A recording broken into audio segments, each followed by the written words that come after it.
श्री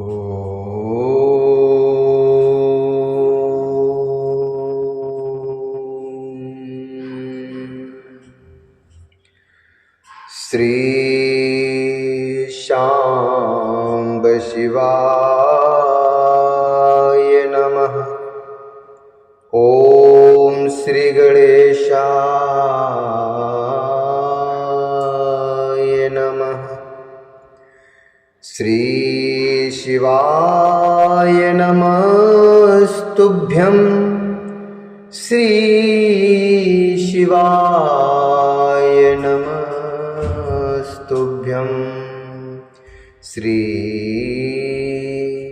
शिवाय नमस्तुभ्यं। बोलिए शंकर भगवान की जय, भगवती मैया की जय। श्री शिव महापुराण के अंतर्गत रुद्र संहिता, जो कि द्वितीय संहिता है, इसके खंड सती खंड के अध्याय 31 में प्रवेश करेंगे और जिसमें वर्णन है यज्ञ मंडप में आकाशवाणी द्वारा दक्ष को फटकारना तथा देवताओं को सावधान करना। ब्रह्मा जी बोले, एत ईश्मन्नन्तरे तत्र, एत ईश्मन्नन्तरे तत्र नभो वाणी मुनीश्वर अवोचच्छृण्वतामुदच्छ सुरादीनां यथार्थतः। अवोचच्छृण्वतामुदच्छ सुरादीनां यथार्थतः। यथार्थतः। ब्रह्मा जी बोले, हे मुनीश्वर, इसी बीच वहां दक्ष तथा देवता आदि को सुनाते हुए आकाशवाणी ने यथार्थ बात कही। आकाशवाणी बोली, हे दुराचारी तथा दंभ वृत्ति में तत्पर दक्ष, रे रे दक्षे दुराचार दंभाचारु परायण, किं कृतं ते महामूढ़ कर्म चानर्थकारिकम्। किं कृतं ते महामूढ़ कर्म चानर्थकारिकम्। न कृतं सैव राजस्य दधीचेर्वर्चनस्य हि प्रमाणं तत्कृते मूढ़ शर्वानंदकरं शुभम। शर्वानंदकरं शुभम। आकाशवाणी बोली, हे दुराचारी तथा दंभ वृत्ति में तत्पर दक्ष, हे महामूढ़, तुमने यह कैसा अनर्थकारी कर्म कर डाला। हे मूढ़, तुमने शिव भक्तराज दधीच के कथन को भी प्रमाण नहीं माना।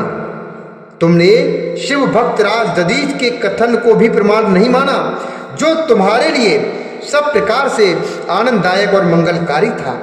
वे ब्राह्मण तुमको दुस्सह शाप देकर चले गए, तब भी तुम मूढ़ ने अपने मन में कुछ भी नहीं समझा। इसके अनंतर तुमने अपने घर में स्वतः आई हुई अपनी मंगलमय पुत्री सती का विशेष आदर क्यों नहीं किया। हे ज्ञान दुर्लभ, तुमने सती और महादेव जी की पूजा नहीं की। यह तुमने क्या किया। मैं ब्रह्मा जी का पुत्र हूं, ऐसा समझकर विमोह में पड़कर तुम व्यर्थ ही घमंड में या घमंड से भरे हुए हो।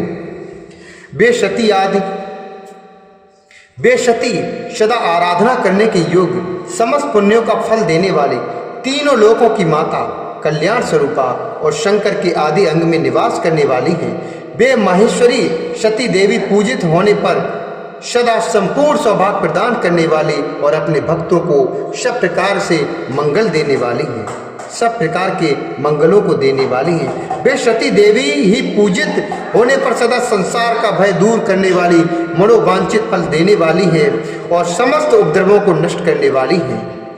वे परमा परमेश्वरी सती ही पूजित होने पर सदा कीर्ति भोग तथा मोक्ष प्रदान करती हैं। वे सती इस जगत को जन्म देने वाली माता, जगत की रक्षा करने वाली अनादि शक्ति और कल्प के अंत में जगत का संहार करने वाली हैं। वे सती ही जगत की माता, भगवान विष्णु की माता विलासिनी तथा ब्रह्मा, इंद्र, चंद्र, अग्नि एवं सूर्य आदि की जननी मानी गई हैं। वे सती ही तपस्या, धर्म तथा दान आदि का फल देने वाली शंभु शक्ति महादेवी, दुष्टों का हनन करने वाली और परात्पर शक्ति हैं। ऐसी सती देवी जिनकी सदा प्रिय भार्या हैं, ऐसी सती देवी जिनकी सदा प्रिय भार्या हैं, उन शिव को दुष्ट विचार वाले मूर्ख तुमने यह भाग नहीं दिया। भगवान शिव ही परमेश्वर, सबके स्वामी, परात्पर ब्रह्मा विष्णु आदि के द्वारा सम्यक सेव्य हैं और सबका कल्याण करने वाले हैं। इन्हीं के दर्शन की इच्छा वाले सिद्ध पुरुष तपस्या करते हैं और इन्हीं की दर्शन की इच्छा वाले योगी जन योग साधना में प्रवृत्त होते हैं। अनंत धन धान्य और यज्ञ आदि का सबसे महान फल शंकर का दर्शन ही कहा गया है। शिव जी ही जगत का धारण पोषण करने वाले, समस्त विद्याओं के पति, सब कुछ करने में समर्थ, आदि विद्या के श्रेष्ठ स्वामी और समस्त मंगलों के मंगल हैं। हे खल, तुमने उनकी शक्ति का आज सत्कार नहीं किया, इसलिए अवश्य ही इस यज्ञ का विनाश हो जाएगा। पूजनीय व्यक्तियों की पूजा न करने से अमंगल होता है।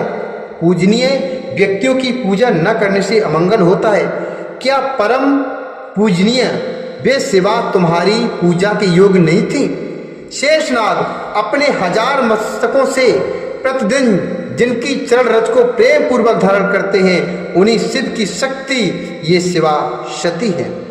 जिनके चरण कमलों का आदर पूर्वक ध्यान और पूजन कर विष्णु तत्व को प्राप्त हो गए, उन्हीं शिव की पत्नी सती है।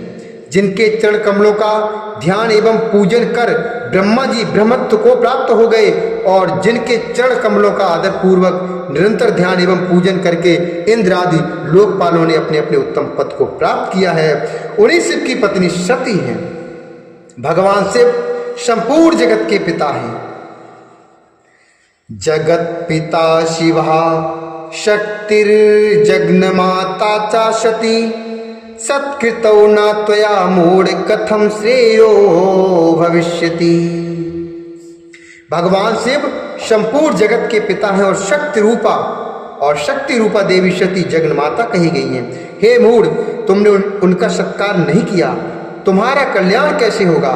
तुम्हारे ऊपर दुर्भाग्य का आक्रमण हो गया है और विपत्तियां टूट पड़ी हैं, क्योंकि तुमने भक्ति पूर्वक उन भवानी और शंकर की आराधना नहीं की है। कल्याणकारी शिव जी का पूजन अर्चन न करके मैं कल्याण प्राप्त कर लूंगा, यह कैसा गर्व है? वह तुम्हारा गर्व आज विनष्ट हो जाएगा। इन देवताओं में ऐसा कौन सा है? इन देवताओं में कौन ऐसा है जो सर्वेश्वर शिव से विमुख होकर तुम्हारी सहायता करेगा? मुझे तो ऐसा कोई दिखाई नहीं पड़ता है, मुझे तो ऐसा कोई दिखाई नहीं दे रहा है। यदि देवता इस समय तुम्हारी सहायता करेंगे तो जलती हुई आग से खेलने वाले पतंगों के समान वे नाश को ही प्राप्त होंगे। आज तुम्हारा मुख जल जाए, तुम्हारे यज्ञ का नाश हो जाए और जितने तुम्हारे सहायक हैं वे भी आज शीघ्र ही भस्म हो जाएं। जो आज इस दुरात्मा दक्ष की सहायता करेंगे, उन समस्त देवताओं के लिए शपथ है कि उनका कर्म तुझ दक्ष के अमंगल के लिए हो। समस्त देवता आज इस यज्ञ मंडप से निकलकर अपने अपने यथा स्थान को चले जाएं, अन्यथा आप लोगों का सब प्रकार से नाश हो जाएगा। अन्य सब मुनि और नाग आदि भी इस यज्ञ से निकल जाएं, अन्यथा आज आप लोगों का भी सर्वथा नाश हो जाएगा। हे विष्णु, आप इस यज्ञ मंडप से शीघ्र निकल जाएं, अन्यथा आज आपका सर्वथा नाश हो जाएगा। हे विधाता, आप भी इस यज्ञ मंडप से शीघ्र ही निकल जाएं, अन्यथा आपका भी सर्वथा नाश हो जाएगा। ब्रह्मा जी बोले, हे नारद, संपूर्ण यज्ञशाला में बैठे हुए लोगों से ऐसा कहकर सबका कल्याण करने वाली आकाशवाणी मौन हो गई। हे तात, इस प्रकार की आकाशवाणी को सुनकर विष्णु आदि सभी देवता तथा अन्य मुनि आज सभी लोग आश्चर्यचकित हो गए। सभी अन्य मुनि भी आज सभी लोग आश्चर्यचकित हो गए। इस श्री शिव महापुराणे द्वितीयाम रुद्रश्वेतायाम द्वितीय शतीखंडे शत्योपख्याने नभो बाड़ी वर्णम नामक त्रिंशोध्याय। इस प्रकार श्री शिव महापुराण के अंतर्गत द्वितीय रुद्र संहिता के द्वितीय शती खंड में शती उपाख्यान में आकाशवाणी का वर्णन नामक 31वां अध्याय पूर्ण हुआ। बोलिए शंकर भगवान की जय, श्री हरि नारायण भगवान की जय, भगवती मैया की जय।